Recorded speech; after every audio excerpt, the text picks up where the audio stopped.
Amalawi kulingino kulingi kumabenya kumabetsera kuti kulingi lataya lilongwe kulingi kumzuzu mbwanye tobetsera kuti kulingi lataya lilongwe kulingi kumzuzu mbwanye tokulingi nanga kuboma kukushirika jani mwani akoti ya kujibaji kudi usaruga kulilabe nanga solora lede siya odisha shirugu goshu yena banji nanga ngani zonyadi sasuri jani kumboro bagari kulinji mwera nanga wanugo kulinji kudi kuboma usteri hausi kulinji nanga otuta mwaduga tikulandireni ku program ya series ya sabata ino ya kulinji kuchokera kuno ku Irish Times. Dzina langa ndi Elvis Sobahowa. Tili pano tipitirize nkhani imene tinayamba dzulo. Nkhani imene ndithu ni nkhani ija ya xenophobia. Nkhani ya xenophobia imene yavuta ndithu ku dziko la South Africa kumeneko kumbukira kuti dzulo inali deadline imene anthu ena anapatsidwa ndithu anthu ena obwera kumeneko anapatsidwa kuti achoke mdziko la South Africa. Ndiye tinaona ndithu gulu lina akuti March and March ndi imene likutsogolera zimenezi mayenda mizinda ina madera ena mdziko la South Africa kuwauza anthu omwe kuti achoke. Nthawi zina paponekanso mavideo ena akuchita kusokolozedwa mmakomo kuti tulukani kumapereka kwa apolisi. Ena ndithu pachitikanso ma incidents ena violence, ena katundu wawo aphwanyidwa, ena kumenyedwa kumene, ana ena avulazidwa kumene. Sitili certain kuti anaonga kuti kapena anthu onga kuti koma incidents amenewo achitika. Ndiye tifuna titsimikize pano kuti zinali bwanji dzulo pa nkhani ndithu ya xenophobic attacks amenewa. Tikhale ndi alendo osiyanasiyana pa line ipa. Tikhale ndi Igwe Mike amenewa ni mdziko la South Africa.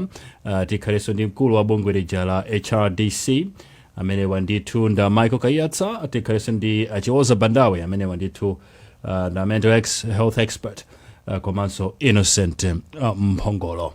Ndi Innocent tiyambe ndiwe studio muno. Wadzuka bwanji? Ndadzuka bwino kaiwe Elvis. Tadzuka palaini paso tili ndi alendo athu Michael Kayatsa kulilongwe mmawa bwino, mkulu wa bungwe la HRDC. Mwadzuka bwanji? Hello Kayatsa, mukundimva? Ndithu Kayatsa atione kuti sinalumikisana kuti koma Innocent tingoyamba ndiwe. Nkhani tu ndi imeneyi kuti dzulo tikudikira kuti so tilumikisane nda Igwe Mike. Nkhani imene kuti dzulo ndithu kunachitika ma-protest amene awafuna kuti nzika zobwera mdziko la South Africa zichoke makamaka anthu aku Africa. Nkhani imeneyi ukuiona bwanji? Chifukwa iwo ma-arguments awa kunena kuti anthuwa akutitengera mwayi wa ntchito, ife tikumasowa kuti tidzichita chani mdziko lathu lomwe. Komanso amangolowa ena akubweretsa mankhwala ozunguza bongo, ena akuchita zinthu zosakhala bwino. Ma-crime rates akuchuluka chifukwa cha iwowa. Nkhani imeneyi iwe ukuiona bwanji? Kodi dziko likuyenera lifike potani pofuna kuteteza pofuna kudziteteza from illegal immigration? Tiyambire pepere. I think nkhani ya illegal immigration ndi nkhani imene maiko onse pa dziko lapansi amakhala akulimbana nayo. I think kuno ku Malawi nthawi ndi nthawi timakhala soti kumva nkhani ndi ayiwe amanga ma Ethiopians amene alowa mdziko muno illegally. Timamva zimenezo nthawi ndi nthawi zimachitika. Kusonyeza kuti illegal immigration ndi chinthu cholakwika. I think ndi chinthu chimene asachili chabwino, ndi chinthu chimene dziko linali lonse pa dziko lapansi limalimbana nacho, limathana nacho. So mwina dziko la South Africa pokamba nkhani ya illegal immigration, I think they have a right to talk about it kuti I think mwina anthu akumalowa kukhala mdzikomo illegally zimenezo ndizovomerezeka. Komano pamakhala ndondomeko zimenezo zimachitikira mene ndikufotokozera chitsanzo chakuno ku Malawi kuti kumalowa ma Ethiopians ambiri kumalowa kaya ndi anthu akutiko. We have people from DRC, we have people from Burundi, we have people from Rwanda ali mdziko munomo. Si chanzeru kuti anthu ma citizens angonyamuka ndikupita nati inu chokani pamene poponde kuti you are fighting illegality using illegal means zimene two wrongs cannot make a right. So sitingakane kuti illegal immigration ndiyolakwika zimenezo tikuvomera komano kuti dealing with illegal immigration you should use illegal means. I think pamenepo ndi pamene pali vuto.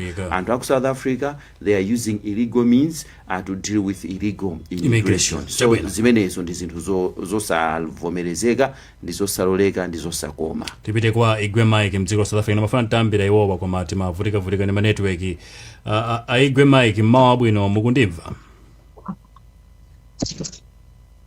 Mawa bwino Elvis ndukumvani komaso Innocent meneko ono kwa chabwino ndithu. Paja nthawi ndizofanana ndi kumeneko eti? Nthawi ndizofanana.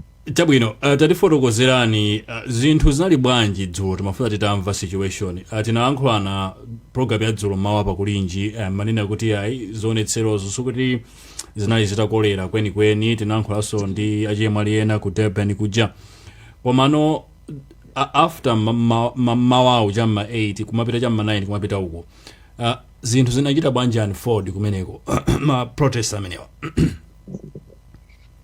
Zona di mene tinalumikiza na dzulo. Nthawi imene chamamawa kumoneka zoti kuti kamu unalibe china chonse chimene chikuchitika. Nthawi imene zimangooneka kuti achitetezo alipena paliponse misewumu. Kenako mene mafika chamma 9 10 mahelikopta kumayenda mwambamu oyang'ana kuti kodi maelias amene akuoneka zoti anthu akusonkhana. Ndiye zinthu zipoyamba zimaoneka kuti zikuyamba bwinobwino mwamtendere. Kenako mpaka muona kuti ayi anthu amba kusonkhana pang'ono chifukwa choti dzulonso matransport anakhanga kuti ayimirako samayenda sanga kunakhanga ngati tsiku la holiday. Ndi mwina anthu mayendedwe kuti akafike malo amene afuna akakumaneko makhazi kuti anthu akabwera mwapang'ono. Kenako zitayambika ku Cape Town kuno of course kuti anthu anaita kusonkhana kwambiri komano malo ngati ku Durban ku Joburg kumene kunazaoneka zoti mine mafika chamma 1 2 kunasonkhana za anthu ochuluka kwa basa amene ananyamula zinthu zosiyana ngati ndodo komanso ndi ena miyala imene. Kenako malo ena ndi ena makamaka ku Joburg tinaona ndithu chakubinoni uko kumene kunaoneka ngati kuti kwayambika tizipolowe anthu kuyamba kugenda.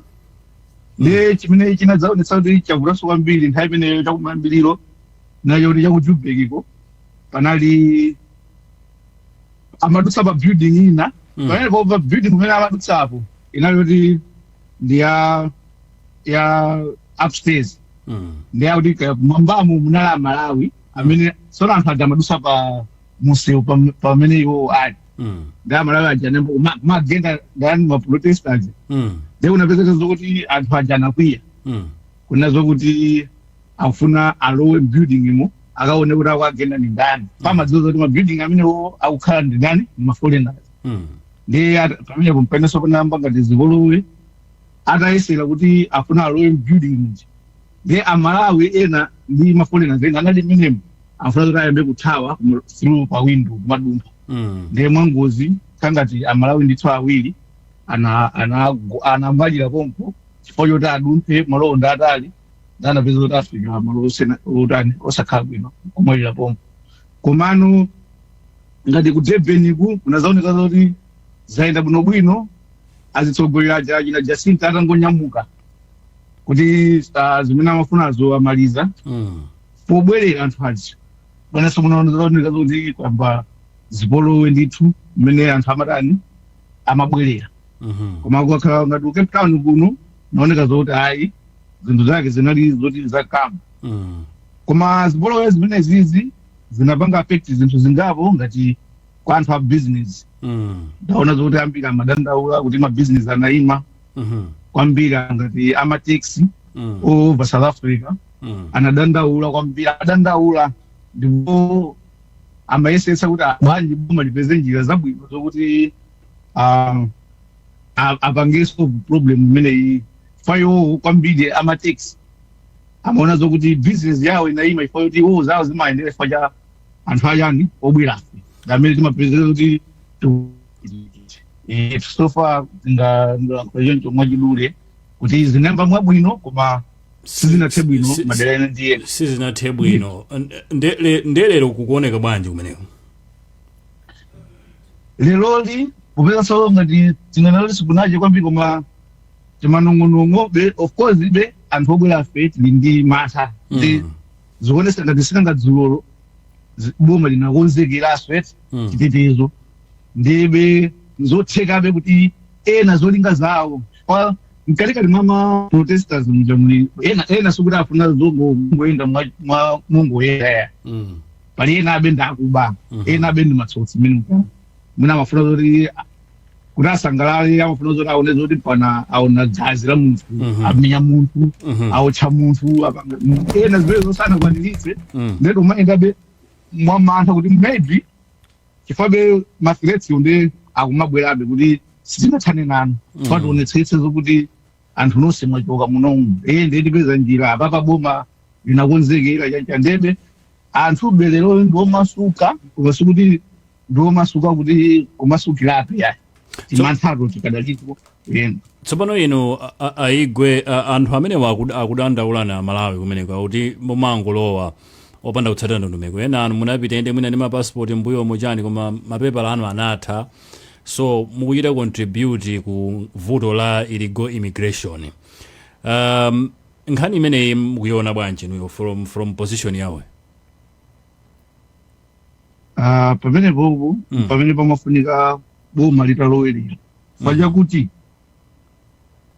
anthu kubwera kuti munthu ukhale illegal immigrant awagitsa ndiwowo ma South Africans kunjeni ku immigration kwawe pachimene chochitika nchakuti ubwera poyambapo umatuka bwera ukapanga mapepa ako amakudindira amakupatsa like refugee status kumakhala ndipo mapezeka zoti ukamakhala muja kaya ukapatsa asylum paper kumakhala kumano chimene chimachitika pa asylum muja umapita akupatsa 6 months ikatha umapita ukadzindisa kaya ndi status iyo ikatha maujeni kaya ukapatsa 2 years tena kupita ukalani ukadzindisa kaya work permit ifunika upanga renew panopa zinthu zijeti unapeza zoti waja poyamba pamapanga akudzindira koma chita ngofika cha mu 2012 mu 2013 zinthu zijomwe tukapita anapeza zoti asiyakuda kukudindira anongogwirizana usamadzindaso aona ndi anthu zoti mpakana panopa utha kufuna munthu kuti zinthu zija zikhale zoti zili valid mapepa ako akhale valid koma ukapita kuti akakudindire zidindo zokuti mapepa ako apite kukhala valid zoti samatani wakhala ukapita uno ndi anasiya kalikali kudini then nkhani sikuti ndi anthu ufe kusafuna yayi koma ndiwowo amene akupangitsa anthu ngakhale tikhale ma illegal immigrants kapena apo tisakhale ndi zipepala zoyenerera za valid akupangitsa ndiwowo nde komanso akupangitsa iwowo koma akupanga no blame anthu you see nde ndizovuta ndi chinthu choti anachiyambitsa okha panakhala zoti iwowo ndondomeko imene amene azipanga yomadinda ukapitsa mapepala home affairs kuti azikudindira sibwezi anthu awakhala zoti ali kumulungu illegal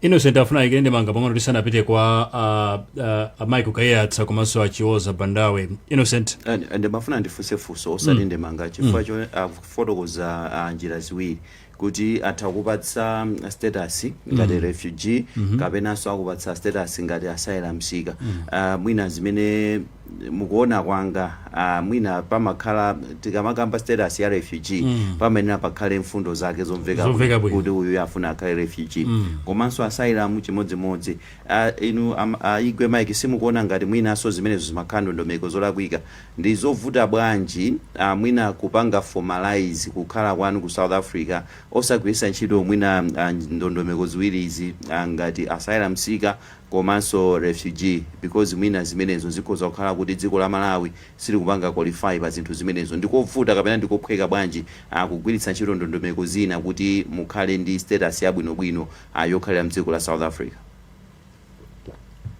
Ndondomeko zilipo kupatula za asylum seekers vaiso njira ina yoti upeze work permit.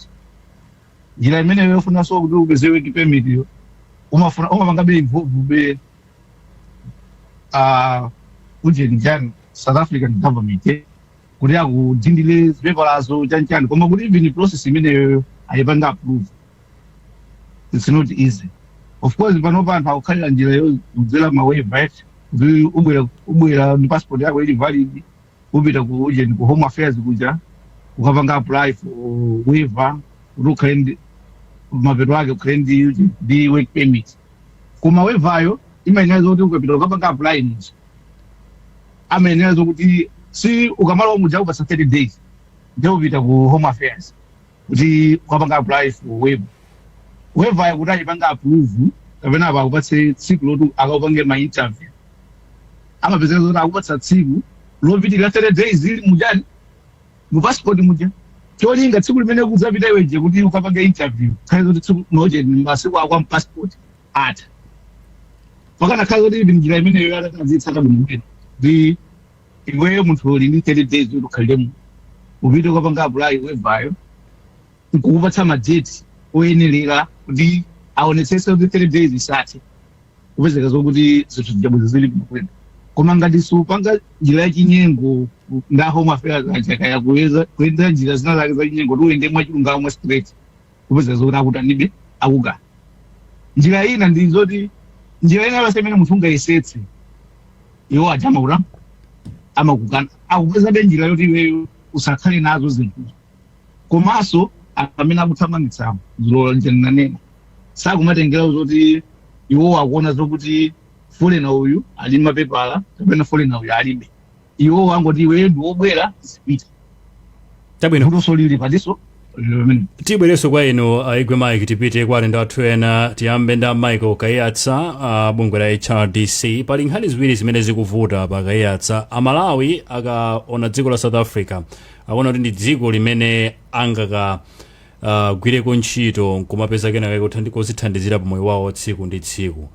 mbali inayi zikuoneka kuti kumenekonso anthuwa sakufunidwa koma kuno kumudzi kulibenso mayankho so Amalawi amene akukhala kuti ali pakati akusowa kuti kodi achite bwanji tikhale kuno ku Malawi palibe chimene titachite moyo wa ntchito kulibe tizikakamiza lipiro South Africa tikapita pamene kuja tikumananso ndi ma xenophobic attacks amene atsogolera movement amene aonena kuti adzichita lachinayi lililonse kuyambira pano Amalawi kuti ali between a rock and a hard place nkhani imeneyi mukuiona bwanji Kayatsa?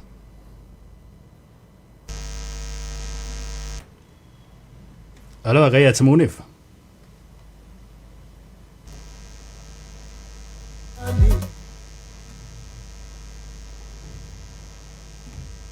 Amene wakuoneka ngati atitalikira pang'ono tikhale tikulankhula nawo chaposachedwa apa koma nkhani yake tikukambirana lero ya xenophobic attacks ndiye tikufuna tiyesese kumva kuchokeranso kwa alendo athu ena amene tili nawo pa line ipa Michael Kayatsa komanso Chiwoza Bandawe amene amalankhulira pa nkhani za umoyo Innocent Amalawi ambiri akuti asunthidwa ku kampu imene anali ku North Beach mdziko la South Africa kuti sakulakwitsa anakawasiya ku Limpopo chifukwa ena amene amapanga zionetsero zimenezi amafuna adutse kumeneko kuti akaone kuti achita bwanji nda Amalawi amene I think Kayatsa achabwera pa ena Kayatsa mukundiva?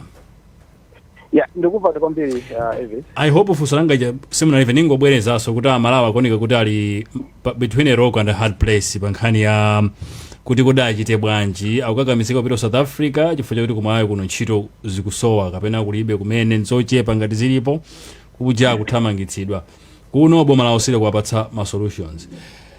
Ndi nkhani yovuta atu imeneyi. I think ikuita so dwelo pa nkhani ya ufulu wa anthu, nkhani ya economic rights, kuti munthu udzikhala kenake kochita udzipeza kanga chepe uzisamalira. Pali vuto lalikulu pamenepa limene mwina sili kutengedwa kuti vuto lina serious. Nkhani imene ndi nkhani yodandaulitsa kwambiri kuti amalawi ambiri akumakakamizidwa kapena kukakamizika kupita South Africa kuti akathe kupeza mwayi wa ntchito kaya mwayi wa business ndi zina. Kukakamizidwa ndi mavuto amene tinawo, umphawi. Kwatina kumalawi umphawi wafika povuta kwambiri kuti anthu ena akumona kuti njira imodzi yothana ndi mavuto amenewa ndi kungochoka dziko muno kupita dziko lina. Tili ndi achinyamata amene achoka masukulu komano ntchito sizikupezeka, akungokhala mtauni mu mango aya mudzimu alibe chochita. Tili ndi anthu wena okuti mwina sikulu kusalapite koma mwina akuyesera tima business kuti kapena mwina tima business tiwathandiza komano zimawo pezeka kuti moyo wa business yonso mwina kumasowa, moyo wa ngongole kusowa, zotsatira zake izo kuti akumakakamizika kupita ku South Africa. So pakufunika ndithu kuti boma lite chidwi pa ntchito yokonzanso chuma chathu. Tithokoze boma papa kuti lapanga ndondomeko yothandizira kuti chimaso chibwerere mchimake imene kuti economic recovery plan. Ndondomeko yabwino kwambiri koma kwathu kumene chimativulaso kwambiri sikukhala ndi ndondomeko yayi mokuonetsa ndithu kuti ndondomeko zimene zija zikutsatidwa. Ndiye boma atingi izo zili South Africa zikenge ko boma lizuke ndithu ndikuzindikira kuona kuti dziko lathu silili bwino. Pakufika tikonze dziko lathu create a conducive environment imene wina aliyense ndithu azitha kupeza mwayi wachochita kuti asamakakamizike kupita kumaiko ina. Ndiye kuti chile chothekera kuti economy yathu ithe kuchita create jobs, anthu azitha kupeza ntchito, anthu akachoka masukulu athe kupeza mwayi wa ntchito konkuno kumalawi. Komanso tikonze environment yathu ma business kuti anthu amene akufuna kuchita business azichita ma business mosaphinjika, komanso kuti azitha ndithu kupeza timaphindu. Boma lathu panopa likuyika chidwi kwambiri nkhani ya misonkho, koma tionetsetsenso kuti pamene tikufuna titole misonkho sitikupweteka Malawi chifukwa misonkho yonse tikaonjeza kwambiri zotsatira zake anthu azichita ma business koma osapindula. Kumbali ya ulimiso chimodzimodzi panopa mungathe kuona alimi akudandaula kwambiri, akuyesera anthu ena kuchita ulimi koma ma inputs ndodula, akapita pansika mitengonso yozizira, zimene zikupangitsanso anthu kukhala pa pressure kuti ziti tipangano chani ntchito zikusowa. Mabizinesi mwayi wa mabizinesi ukusowa, okupasa ngongoleso akusowa.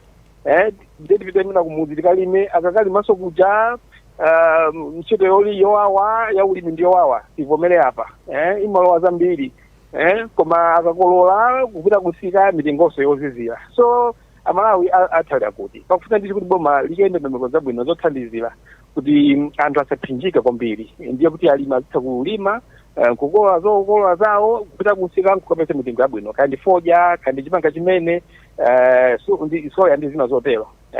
Amene akuchita mabizinesi ang'onoang'ono tisaphinje yayi fati kaphinja kwambiri. Ndiye kuti itiwayika pakona zotsatira zake sipanoikana kuti nditolowera kuti ngati sayamba umbava ndito athawa dziko muno kupita maiko ena, akapita kumene kuja akakumana ndi xenophobia. So boma ndithu lili ndi ntchito yayikulu yoti yonetsetsa kuti likonze dziko lino, koma tinene apa kuna kuti olozizakhala kuti chuma chathu chakonzedwa kuti economy yathu is able to create jobs, anthu achita mabusiness kumapindula, people will still travel.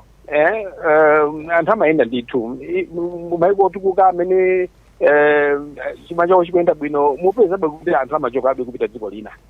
So icho chonse tizichikumbukira, chifukwa chake takhala tikupempha tsogolo la dziko lino apita munthu alika komano akayatsa kumalawi kuno anthu akunena kuti amawonjeza anthu opita ku Joni achulukako ndi nkhani iyi ndesangasiye kuyenda koma achulukako pamene pali vuto ndi pamenepo ya ndizoona zimenezo koma tiganizileso kwambiri ufulu woyenda ndi ufulu wawina aliyense mconstitution mati ufulu umene ulipo mukangana African Charter on Human and People's Rights ufulu umene also ulipo mukangana so iniyo akayatsa simukuona kuti vuto likuchokera kunoko kumalawi kuno kumene kuli vuto kwambiri ndizoona kunoko kumene kuli vuto kwambiri nchifukwa chake ndimanena kwambiri kuja kuti pakufunika ndithu kuti boma lichite ndithu machagu kukonzanso chuma chathu chifukwa pamene pali ntchito kwambiri chabwino akayatsa tikutsindika boma chabwino tibwereso kwa inu tingopereka ikwatula nkhani athu mwa msangasanga ti ndi Betha Banda palaini pa Betha mawa bwino wadzuka bwanji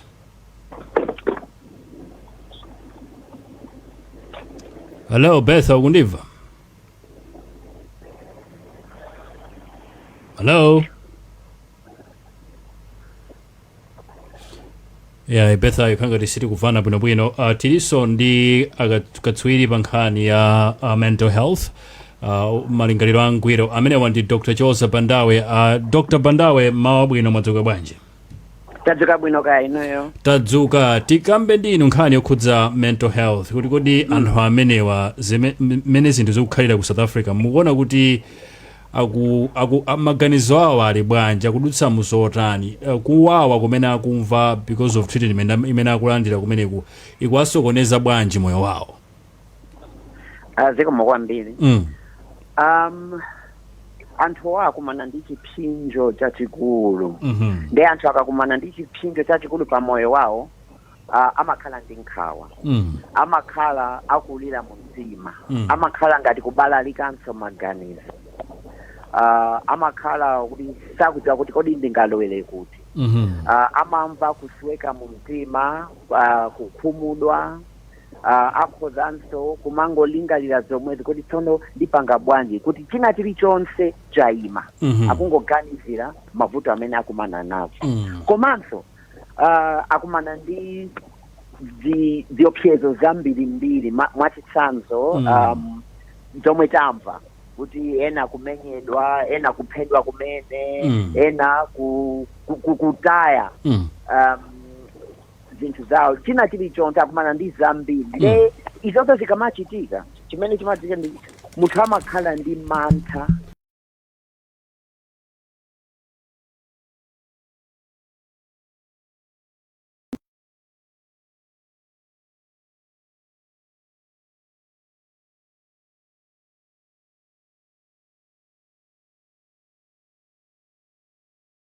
alibe nde amabalalika kuti sono ndeti panga bwanji ndi pamene amakhumudwa ena amayamba kugwisa ntchito mankhwala ozunguza ubongo kapena kumwa mowa mwa uchidakwa kuti ayiwale mavuto nde mental health ndi chuma kapena mental health ndi poverty zimayenderana kwambiri tiye tiyang'ane ma systems amene akuyenera kukhalapo pothandiza anthu amene akabwera kuno ku Malawi anthu amene akuyenera adzithandizidwa motani akabwera kuno kupatula chithandizo mwina chachuma kapena ndalama zoti afikire kwawoko chinthu chofunikira kwambiri akamafika ndi counseling kapena uphungu kuti pakhale ma mental health experts pama centers ofikirawo kuti awapatse debrief kapena counseling chifukwa anthu amalowa ndi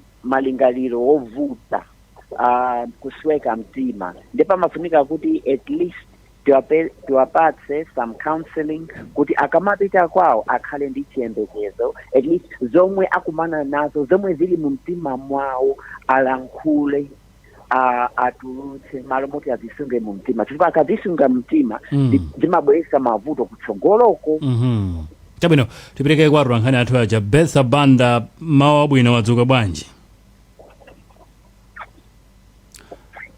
hello Betha tiliso ndi arankhani ena palaitu ndi Vinjeru Betera Vinjeru wadzuka bwa ukundimva hello Vinjeru ayi amenenso tikuvutika kuvana ndiye akuyesayesa kuyang'ana kuti vuto nchani tikhalenso ndi Jason Malowa palainipa. Tibwerere kwa Michael Kayatsa. Akayatsa tiyang'ane mmene maiko aku Africa akuchitira treat nkhani kunena kuti muli convinced kuti apangapo chimene akuyenera kuchita pa nkhani. Are they being decisive pa nkhani? Yeah, for no compete limenelo Elvis. Yankho lake indloti enough not enough is being done. So tikukhutira ndi mene maiko etiambira ku Africa abo mene akuchita addressing nkhani. Ichifukwa chimene timembeleza ife kwamba nchotena kuti boma la South Africa li ichita cut down on inchitude wa anthu otenga malamulo manja mawo ndi kuma tamangitsa anthu obwera kuti nomene usuli manja mwa nzika yayi kuti nomenewo uli manja maboma ngati anthu abwera muzikomo kapena kukhala opanda mapepala oyenerera boma ndi ndidindo kuonesesa ndithu kuti akutsata nawo anthu angati amene akayatsa pepani ndikudule niso tibwerereso kwa inu timakhala ndi vuto ndatola nkhani athu aja mwango yankha pati yoyamba yafunsolo anthu amalawa akuwathawa kumene aliko ndiye afuna athamangire muzintchito zinanzene tingoyankhula nawo mwachangu kuti tibwerereso kwa inu posachedwa pepani ndithu. Betha ukundimva mawu abwino uli kuti pakatali pano? Padakali pano ndili line ya DC kapena kuti kukonso ya mboma ino la Nchewa. Chabwino amalawa kuti bwanji pa nkhani imeneyi pamene xenophobia ikupitirira mdziko la South Africa? Chabwino padakali pano ndili ndi amalawa awiri amene akufuna apereke maganizo awo pa nkhani imeneyi choyambira tangokuzani dzina lija komanso dzina langa ndine Winston Chikaponya ndimachokera mudzi mwa Kachimanga Nchewa uko. Chabwino nkhani ndi imeneyi kuti nzika za dziko la South Africa zikuchitira nkhanza kapenanso kuti kuthamangitsa amalawa amene akukhala mdzikolo amene alibe mapepala owayenereza. Nkhani imeneyi mukuiona motani? Amayenera kumachita zimene? Kunena chilungamo ifeyo mongera tonse ma-Africans samayenera kuti atipange zimene ziyayi. Amenera kuti akhale nafe limodzi mwa mtendere pamene akuona kuti palakwikapo adzitiuza akuluakulu apa sipali bwino pangani chonchi koma osati kungofikira kuti thamangitsa ngati mene akupangiramo ayi iyoyo sinkhani yabwino yayi. Chifukwa tikatengera ngati kunonso ku Malawi kuli nzikaso za dziko lawolo zimene zikukhala kunoko nanga ifenso titipange zimenezo zikhala zinthu zabwino sinkhondo imeneyi. Chabwino kupatula katundu ndi ndalama komanso zimene boma limapereka kwa anthu ngati amene akafika mdziko muno mukuona kuti akuyenera kulandira thandizo lotani kuti akhale ndi malingaliro abwino? Kunkhani yolandira ndalama ndi katundu kutengera ndi mmene boma lathu ndilili sikuti ndife chuma chochuluka kuti tingati munthu alandirepo katundu wina ayi. Komano anthu angomvetsetsa kuti abwerera kuno kwawo kumenenso kuli kwa bata ndi mtendere akhale modekha ndithu ziwawa zikazati zatha azabwererenso kumene amagwirira ntchitoko sizidzavuta iyayi. Chabwino dzina lija komanso kuti machokera kuti nanga nkhani imeneyi maganizo anu ndotani? Nkuyenera kuti nzika za dziko la South Africa zichita zimene? Zinanga ndine John Jocha.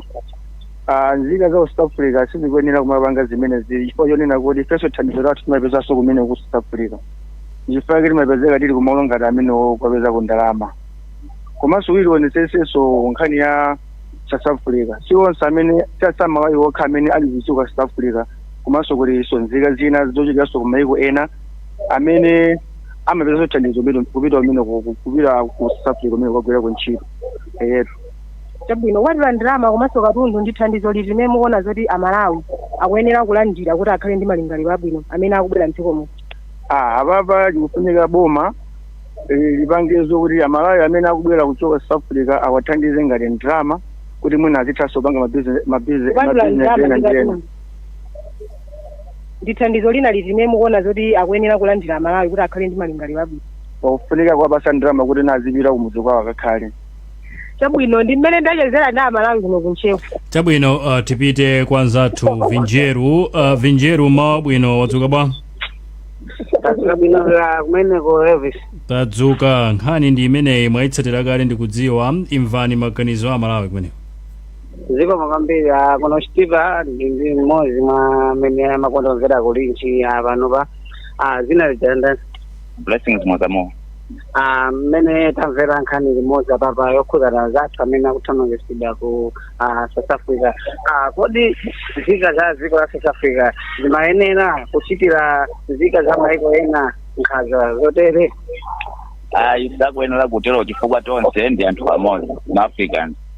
Mmene ndikunenera chonchi anthu ena ku South Africa ali maiko ena osiyana-siyana muno ndiye iwowo akamathamangisa anthu akulakwisa. Mmene anthu akubwera ku Malawi kunoko akufikira makampu m'mizi mwawo muona kuti kupatula pa ndalama komanso katundu ndi thandizo liti lomwe atha kulandira anzathu? Akamafika ku Malawi kuno awapezera anthu oti atha kuwalimbikisa komanso kuwalimbisa mtima zitha kuwachitira bwino. Mmene ndachezera ndi munthu kunoko kuchitika. Chabwino, Jason ndikupempha kuti keep it brief please, nthawi ndimene ikhangalira tithera apa koma kuzomba udzuka bwanji?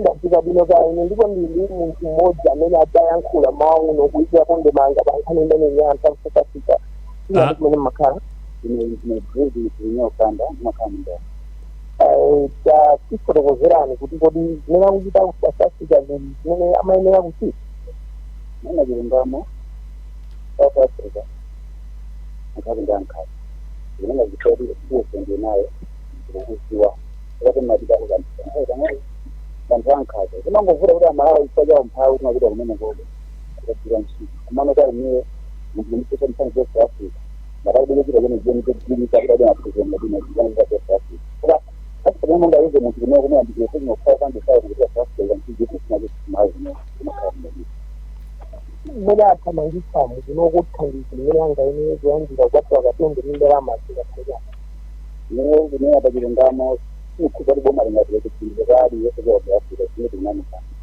kwa dunia kuti apasa ndio na business kama business dinamika nzuri ngandira ntajao kwa kuboma ndafunga pia makongo mamizi mao abambe kimewina watu bani na kuti dunia kuti boma ndio apasa ntanda na business ndio kuzile mtona mpanda ndio kwa usiri kwa munga wa nyumba kwa mimi kwa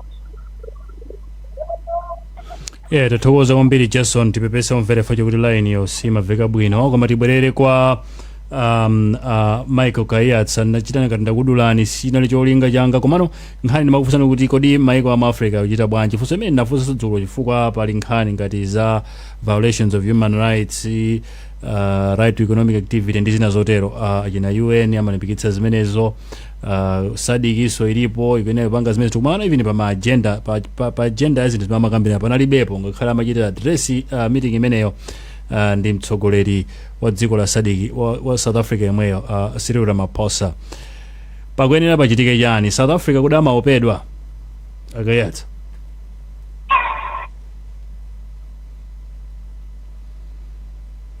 Amene wakhangalira ndi thawanso Michael Kayatsa, mkulu wa bungwe la HRDC. Innocent, nkhani ndi imeneyi, kodi kulemera kwa South Africa kukumachititsa kuti maiko azake azimuopa? I think mina mafotokozera muchete kuti nkhani ya illegal immigration ndiyo lakwika, ni nkhani yolakwika. So zimenezozo tizike aside. Mwina maiko so akumaganisa pamenepo kuti kodi mwina amene zikukhalira apapa anthuwa they have a valid point. The problem that is there ndiyonena kuti akugwiritsa ntchito njira zosavomereza pamene pali nkhani now. South African government all along yakhala ikuzipanga distance kuti iyoyo zimenezo sikupanga nawo. Amene akupanga ndi anthu amba. Pamene no pakukhala vuto ndi dziko la South Africa ndiponena kuti sili kupanga punish anthu amene akupanga zinthu zimenezo. Kubwera poera kuapanga condemn, not only kungoapanga condemn komanso nawo pansi ndi kuapanga punish. Chifukwa chona kuti miyo ya anthu yatayika. Kodi anthu amene atayika who is answerable? Amene akuyenera kutenga chilango ndi ndani? So mwina anthu akumaziyang'anira pa perspective imene yonena kuti mwina dziko la South Africa ali kupanga zinthu within mu dziko lawo komano apokanika kunati boma adzudzule kuti izi sizikuyenda bwino, izi sizikukhala bwino pamene pali vuto. Komanso pongokanika kuti maiko kandi amusadiki kandi amukomesa akhale pansi akambirana ndi dziko la South Africa kuti okay chabwino, you have your issues, you have your concerns.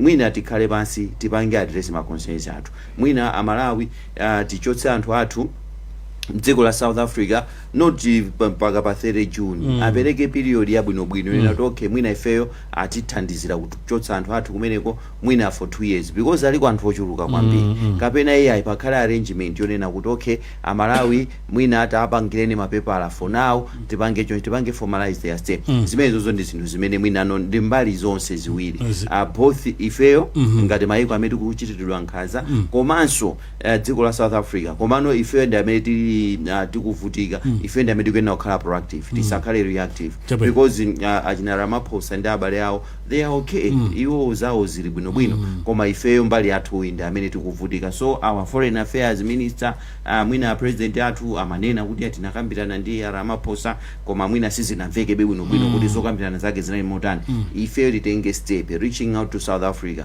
kuti akuluakulu izi zikuchitika bwanji tigwiritse chilondondomeko izi timfane zinthu ziyende bwinobwino komano I don't know kuti ndimantha mukunena kapena ifeyo it's our failure to act apa zinthu zimene zofunikira kwambiri ifeyo so mwina tuonetse kuti ifeso tili ndikathu kamene tikhoza kudalira I think that's more important kuti tipange zimene zozo chabwino akayatsa funso lichati mupitirize kuliyankha kunena kuti pakoneka ngati pamakhala mantha kapena kuti mayiko aku Africa amasisitana pa nkhani ya governance kakhoti akulakwitsa pa nkhani ya governance siti kuona kuti china chonse chikuchitika even ena might suggest even ma sanctions why not chifukwa moyo wa Africa nukuzuzika mmene akumapangira mayiko ena ako ECOWAS paja amakhangata kuchita ndithu mavuvu choncho unena kuti okay manda boma mawo pando we do this nkhani imeneyi mukuiona pati mukuiona bwa chimene chimavuta mayiko Africa ndi kuopana kumene makutchulako komanso pali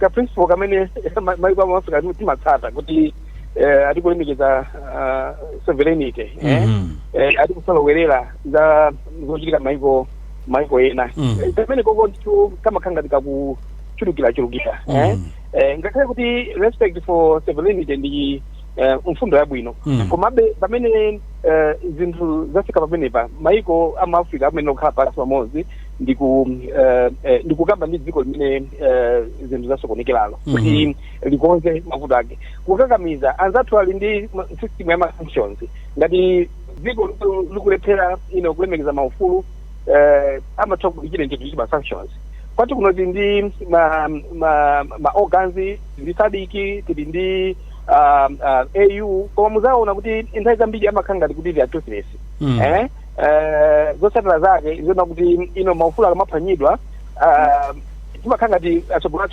akungoyang'anira zimene zikuchitika South Africa ndi mob justice imene tikatongotero mawoti amveke bwino chifukwa anthu atengera malamulo manja mwawo mob justice imakhala chizindikiro kuti ma institutions amene ali kumeneko alephera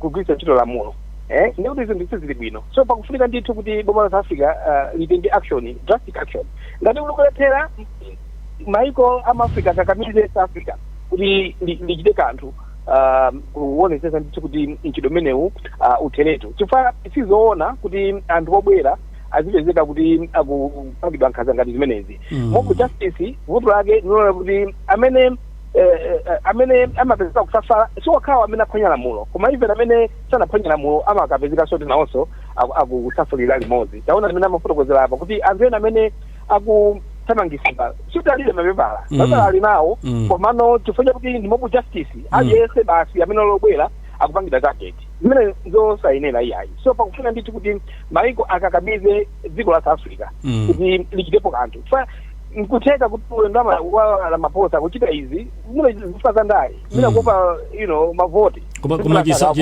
chisankho cha uchili kalekale chisankho cha aphungu 2029 ngati sakuizakana May kandi April ndichoncho chisankho chili kalekale koma kwati kuno ku Africa timazoona kwambiri citizenship politics imayang'ana chiyonse ndi masandale Africa even South Africa omweko ngonena kuti zango zili kutali koma ndale zimayamba ndithu after election day uzaona kuti ndale zayamba imene ndizolakuta ndithu akayatsa ndithu kuti pakhale action yochita force South Africa kuti itese ntchito imeneyo. Akayatsa takuthokozani kwambiri chifukwa chokhala nafe mpulogalamu ya lero ya Kulinji. Aigwe Mike tsirizani mwachidule kwambiri nkhani mukuona kuti iyende bwanji inu muli kumeneko musakamwa ya ntchito kuno ntchito ikuvuta mudakakonda mukanathandizidwa bwanji mwachidule kwambiri. Aigwe Mike. Yes, pazisankhopo ndikuti kunoku zisankho zikuchitika za mameya m'mizindamu zichitika Novembayo. Zazing'ono zimenezo koma zazikulu za 2029. Yes, komanso izi zimapangabe affect sinanga zimatengera kuti chipani chathu chipange dominate chikhale ndi meya ku Cape Town, chikhale ndi kaya mtsogoleri ku ndezo se zimapanga ujeni influence zivani zazikulu zokuti kodi ayikama ujeni otani mumzinda mwawo. Chabwino mwachidule kwambiri. Yamba kusulani. Ankakusani. Ndizakuti pakufunika monga amene anenera ena kuti boma alilowerere kupanga engage ndi dziko la South Africa anyway ngati azadiki komesa Malawi sopayoko kuti ilowerere kukambirana ndi boma la South Africa zimene zikuchitikazi kuti at least asathe zinthu kuyendetsa mu chilungamo osati munjira ngati imene akugwiritsa ntchitoyi. Chabwino tikatengera dziko la Malawi kwa anthu amene akubwera ku Malawi amene tubwera ku Malawi funika zokuti akaka zinthu zikuchitika sikuti aka ndikoyamba zothamangisidwazi ani nthawi zonse zikachitika boma limika kuti lakhudzidwa kumatumiza mabasi yonchi atunso akafika ku Malawi kuja ena kumapatsa ndalama zoyambira business kuzonyeza zoti atani akhudzika.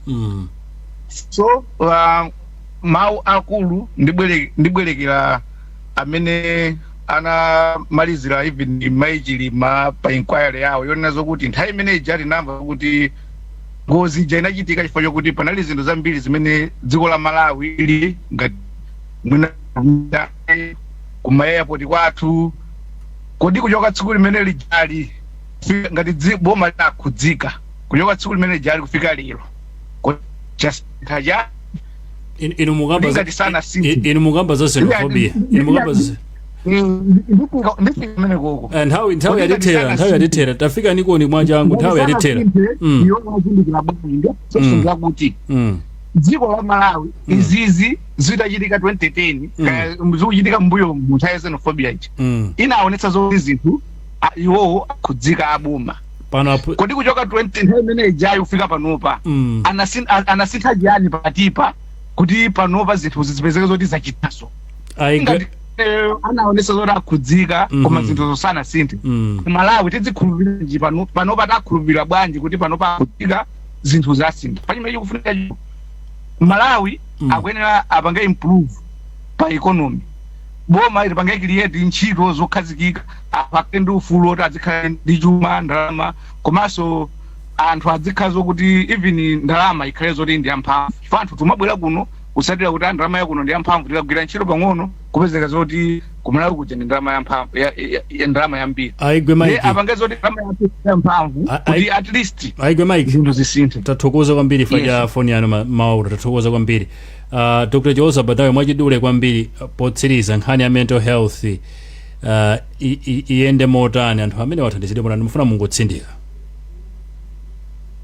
Zikomo kwambiri ndinene kuti anthu amene akubwerawo adutsa mziphinjo zambirimbiri Amalawi ifeyo tiwalandire bwino tiwalandire ndi umunthu tionetsetse kuti zomwe tikumalemba pa masamba a mchezo zomwe tikumalankhula zikhale za chifundo chifukwa anthu akumabwera ndi maganizo mwina woti ndine munthu wopanda pake ndine munthu wolephera chifukwa cha zomwe adutsamo nde zimenezo tiwaganizire ndithu akamafika kunoko. Tathokoza kwambiri Dr. Bandawe komanso Innocent Mongolo ndi anthu onse amene nawo programu iyi komanso inomvera program imeneyi pa Facebook ndi pa radio ine ndi officer wa Hawa Peterson Times.